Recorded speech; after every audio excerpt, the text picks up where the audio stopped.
So if you're here, you've probably added an audio track that is maybe too long for your file in Adobe Express. Right here, I have a 5-second file, and I have a very long MP3.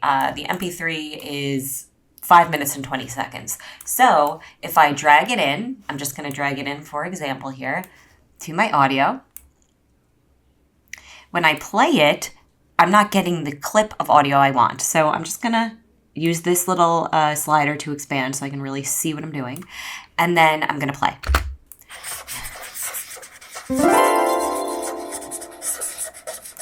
That's great, but I don't want that part. I want the audio where I'm actually speaking, which is maybe the next 10 seconds after this.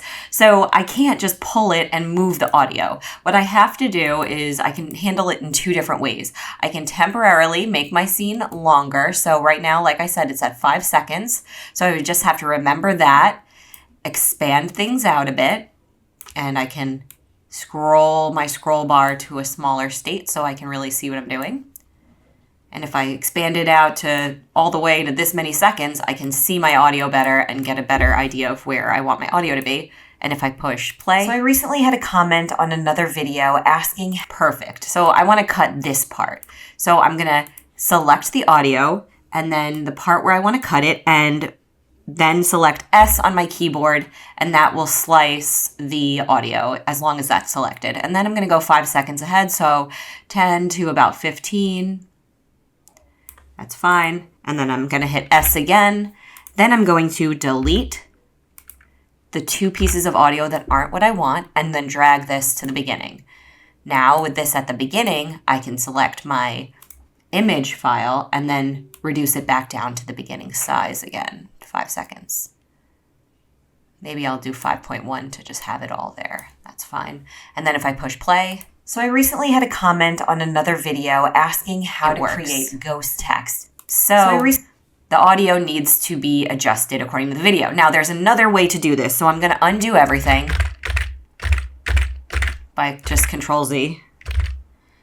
And now if I push, one more Control Z, there we go. Now if I push play, it's still at the beginning. Now if you don't want to do it the way I just showed you, you can cut and drag. So what I'm going to do is go over here to my audio, push S. I can then click the beginning part, delete that, move the end to the end again, and slowly but surely you can drag your audio. So I'm going to do that twice to get it going. Like I said, this is a big piece of audio, and now you can see here, I'm starting to, so I recently had to get to the part that I want. So all I have to do now is cut it one more time, probably here. Delete that, drag this to the front. That's not working for some reason. Let's try it one more time. There we go. Play. So I recently had a comment on another video asking how to basically it's a workaround. You can't move your audio file without either slicing it and dragging it or adjusting the timing of your image to the audio file, then slicing it accordingly, and then bringing it back to the length it was in the beginning. So that's it. I hope this helps. It's a little tricky. Maybe they'll change it, make it easier for us. But for now, if you need to edit audio, this is the way to go.